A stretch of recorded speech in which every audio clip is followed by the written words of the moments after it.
The Knights of Uzratir, the Guard of the Imperial Blood. I was 16 when I was knighted and inducted into the ranks of Her Majesty's Imperial Guard, the Knights of the Blood, or, as we are called by the Imperial family, the Uzratir.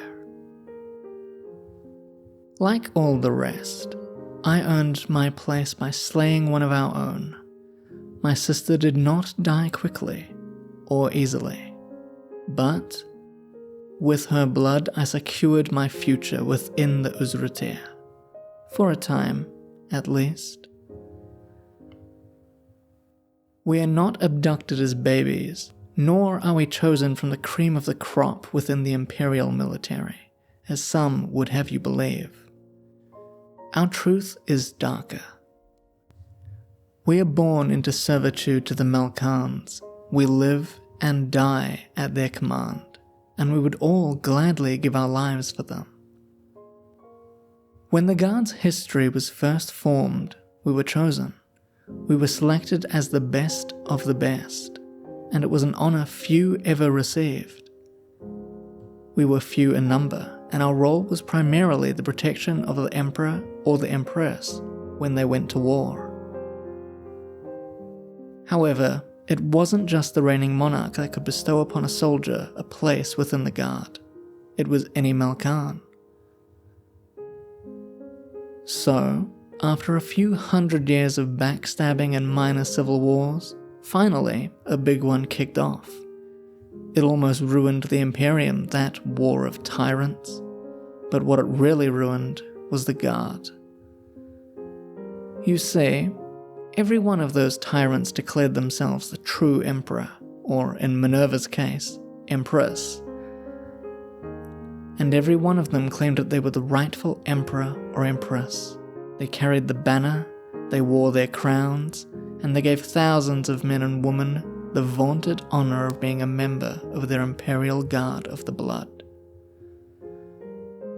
Well, Aslan Malcarn ascended the throne. He was the youngest of the four, and yet he had outlived them all. And he wasn't that much pleased when soldiers began to trundle on into Capitalium and Imperial estates and claimed that they were members of the Imperial Guard, and should be granted all rights and honors as such. And so, he did what all monarchs do when they can't be bothered using their head. He ordered mass executions. But not just of the surviving members of his brothers and sisters' Imperial Guard. No, he rounded up and executed members of his own. Members he believed were disloyal or perhaps not worthy of serving beneath his esteemed family. And over the next 7 decades of his rule, he gathered 1 million of the best men and women he could find, not as members of his Knights of Uzratir, but as breeders and trainers and Sethkari clone experts. He cloned the best DNA, and then he bred them together, again and again and again. There's only so far a human can go on mortal limbs before you reach a point where the gains are minuscule. But, in the beginning, the Guard soared by leaps and bounds. After this, he gave the Guard of the Imperial Blood their very own world, Uzra, a bleak, barren wasteland of a world. Disastrous to live on, but an excellent selection for a training world for the most deadly and vital unit within the Imperial Army. We are the Uzratir. We are the Guards of the Blood. All those within the Malcarn dynasty are under our protection, and we will slaughter worlds to uphold the oaths we swore. We are not monstrous, not abnormally larger than any regular human. We're not, to the naked eye, all that advanced. However, anyone in the know is aware of the fact that we're even more well-engineered than those within the pinnacle order. Our bones are 74% thicker, our reaction times range between 20 and 70 milliseconds. We are, for lack of a better term, the best soldiers that the Imperium could ever wish for or create. and they waste us by having us protect lavish palaces and men and women and children as they party and drink their lives away. I am not as I once was, devoted beyond repair. It isn't my fault. They have various phrases programmed into us. That's fine. It makes the job a little easier every now and then. But still, looking back at our history, I do wish for the days of old, when the Imperial Guard were the first to enter the fray, dutifully following our emperors and empresses through every horror of war. Always watching, always vigilant, and always ready. Nowadays, the general populace has no true idea of what we're capable of, or how we are created. Most of them believe that capable and brilliant soldiers may get the chance. After all, every member of the Uzratir is knighted as part of their induction. They view us as another prestigious order, much like the Principaic Knights. But no, we are not. We are created with a specific purpose, created for a higher level of intelligence, far superior reflexes, and with bodies that can endure far harsher punishment than other humans. We are the shield of the Imperial House, and if we are the shield, then the Principaic Knights are their sword. Certainly, theoretically, they swear to protect and defend the Imperial House, and they will always accompany the Emperor and his heir designate as they travel.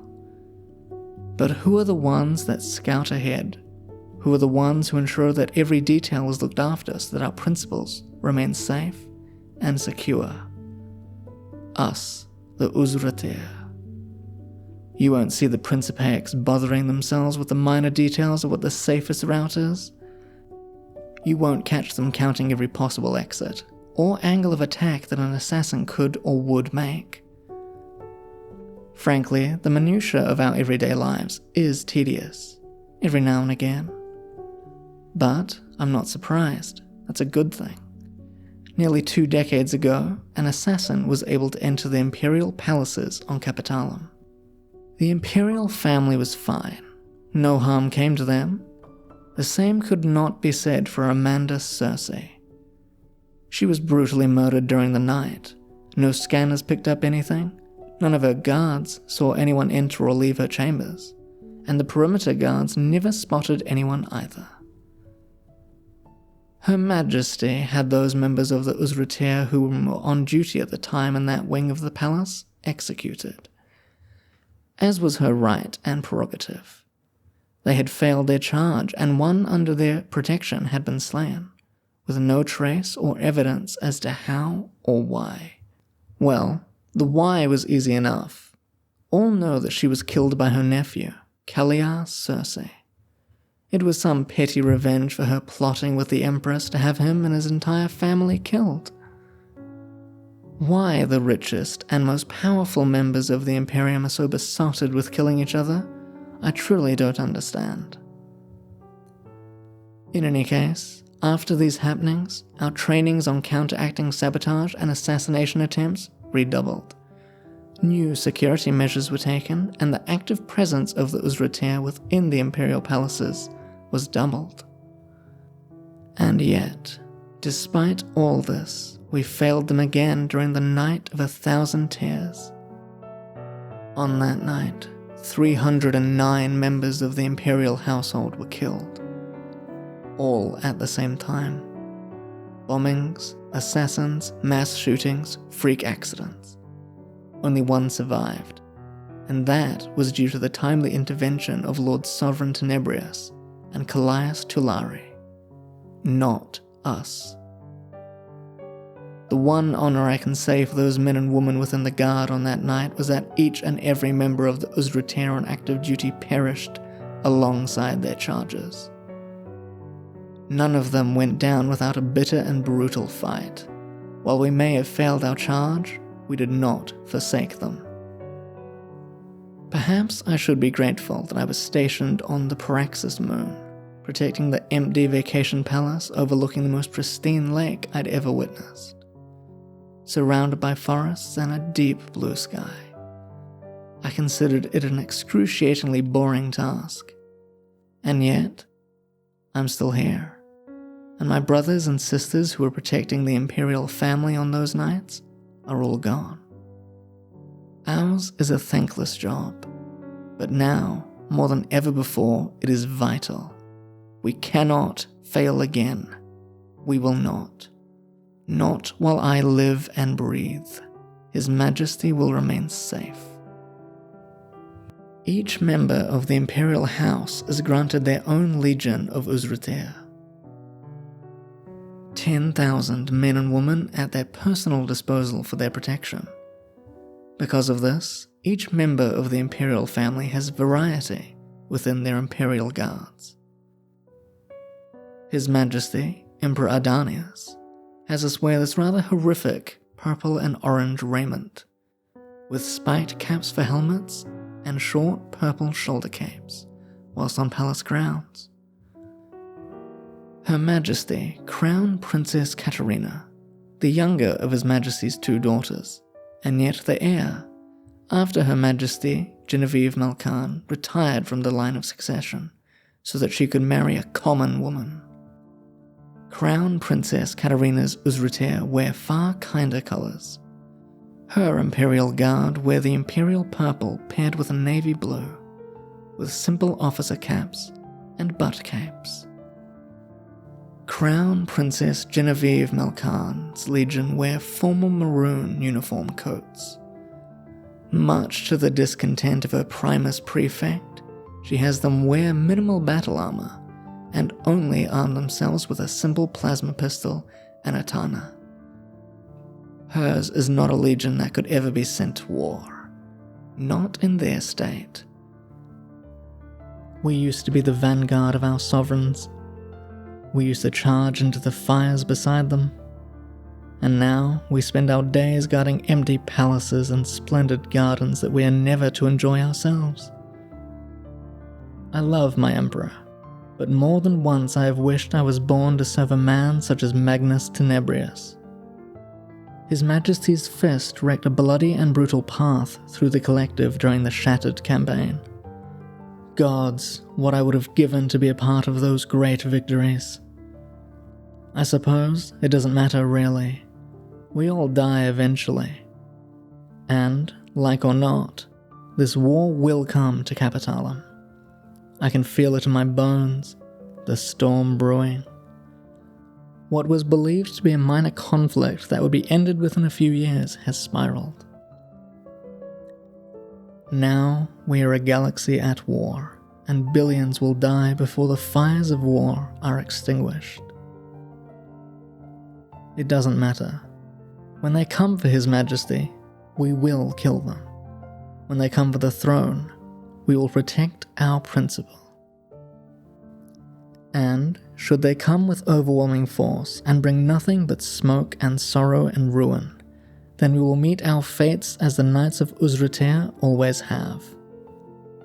The Guard dies. We do not surrender. Thank you so much for watching. I hope you enjoyed the video. If you did, please do like and subscribe.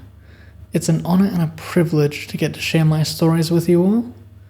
Thank you very much. Have a good night.